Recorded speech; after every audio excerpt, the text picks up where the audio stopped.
राजनीतिक दल जितने भी हैं, कोई भी राजनीतिक दल हो, सब वोटों के भिखारी हैं।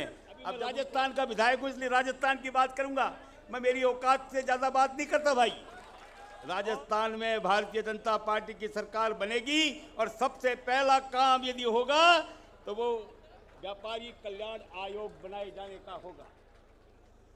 बोल अग्रसेन महाराज की, जरा नारा जोरदार लगाओ, बोल अग्रसेन महाराज की। सबसे पहले तो मैं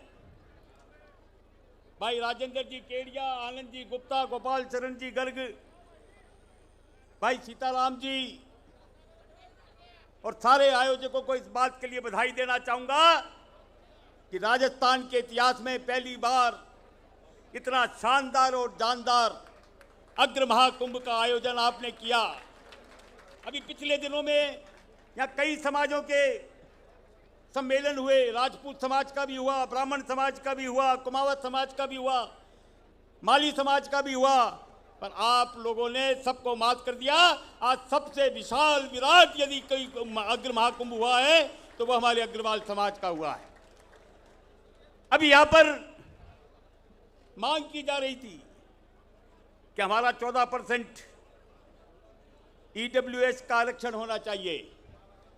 अरे जब 10% का आरक्षण हम जब एक नहीं थे तब हो गया, तो अब तो हमने हमारी शक्ति दिखा दी, तो 14% का आरक्षण भी निश्चित रूप से होगा होगा होगा।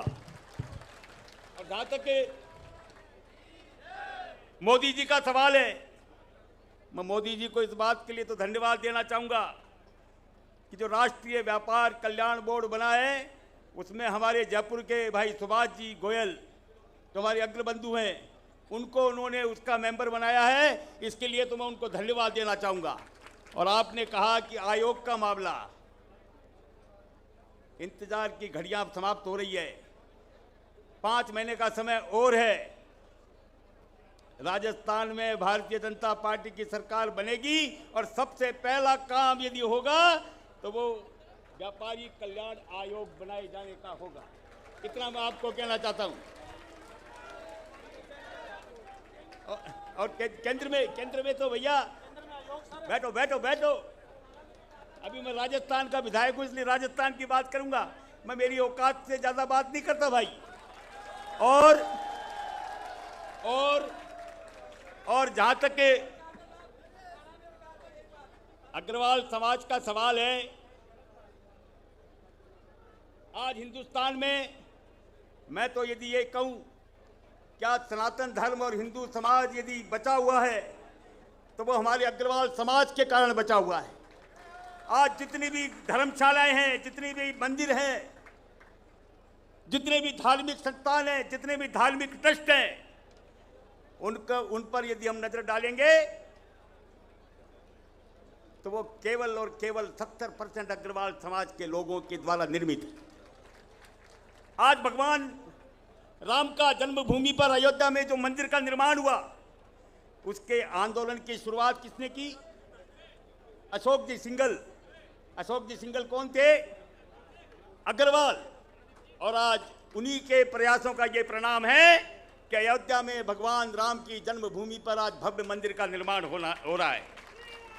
दोस्तों,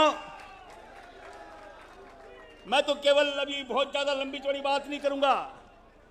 एक बात मैं आपको कहना चाहूंगा, आज हमारे समाज के लोग जब राजनीति में कदम रखते हैं तो सबसे पहले हमारे घर वाले ही उसकी टांग खींचते हैं। जैसे मैं जब पहली बार चुनाव लड़ा तो हमारे पिताजी ने कहा कि भाया आपनो काम को न्या, अपना काम तो व्यापार करना है, व्यापार करो, अपना काम नहीं है। पर राजनीति में आप लोग यदि इंटरेस्ट नहीं लेंगे तो हमारे समाज की जिस प्रकार की उपेक्षा हो रही है वो निश्चित रूप से होगी। मैं पूछना चाहता हूं कि हमारे अग्रवाल समाज के लोग, आपका बच्चा क्या कर रहा है? इंटेलिजेंट बच्चा है, टैलेंटेड बच्चा है, पर आप कर क्या रहे हो? कहते आप हमारे बच्चों को हम सीए करवा रहे हैं। क्यों नहीं आईएएस ऑफिसर के? हमारा जब बच्चा टैलेंटेड है तो आईएएस ऑफिसर क्यों नहीं बनाना चाहते हो आप अपने बच्चे को? आईएएस बनाइए, आरएएस बनाइए, आईपीएस बनाइए, आरपीएस बनाइए। जब तक प्रशासनिक हमारी पकड़ नहीं होगी, हमारी उपेक्षा इसी प्रकार से होती रहेगी। और मुझे तो बड़ी खुशी है कि पहली बार, क्योंकि मैंने कई अग्रवाल समाज के सम्मेलन जयपुर की धरती पर देखे हैं, आज वास्तव में कहा जा सकता है कि हमने हमारी शक्ति का परिचय यहाँ पर दिया है। तो निश्चित रूप से ये राजनीतिक दल जितने भी हैं, कोई भी राजनीतिक दल हो, सब वोटों के भिखारी हैं। अब जब उनको लगेगा कि अग्रवाल समाज अब जागरूक है, अग्रवाल समाज में एकता आ गई है, अग्रवाल समाज भी अब डिगने वाला नहीं है, तो आपको निश्चित रूप से जितनी सीटें आप चाहते हो उतनी निश्चित रूप से मिलेगी। पर आज तक क्या होता है, अब भारतीय जनता पार्टी ने कई टिकट दिए अग्रवाल समाज के, एकमात्र में जीता, बाकी सब हार गई। कांग्रेस ने इतने टिकट दिए, उसमें से केवल 4 जीते, बाकी सब हार गए। तो ये भी तय करो कि जो समाज का व्यक्ति खड़ा होता है तो पूरा समाज उसके साथ लगे और वो निश्चित रूप से जीत करके आए। तो मैं तो आपको गारंटी से कहता हूं कि कोई भी पार्टी ऐसी नहीं है जिनको वोटों की जरूरत नहीं है। अब ये नहीं होगा कि नोट हमारे और वोट तुम्हारे, ये नहीं चलेगा। अब तो नोट भी देंगे और वोट भी देंगे, पर देंगे उसी को जो हमारे समाज का होगा, हमारे समाज का प्रतिनिधित्व करेगा। मैं बहुत ज़्यादा लंबी चौड़ी बात नहीं करना चाहता, एक ही बात कहना चाहता हूं कि आप लोगों को बहुत बहुत बधाई, जो आपने इतना शानदार और जानदार यहाँ पर आयोजन किया है, इसके लिए बहुत बहुत बधाई। और मेरे साथ आप जरा नारा लगाएंगे, बोलो कृष्ण भगवान की, बोलो कृष्ण भगवान की, लक्ष्मी माता की। धन्यवाद।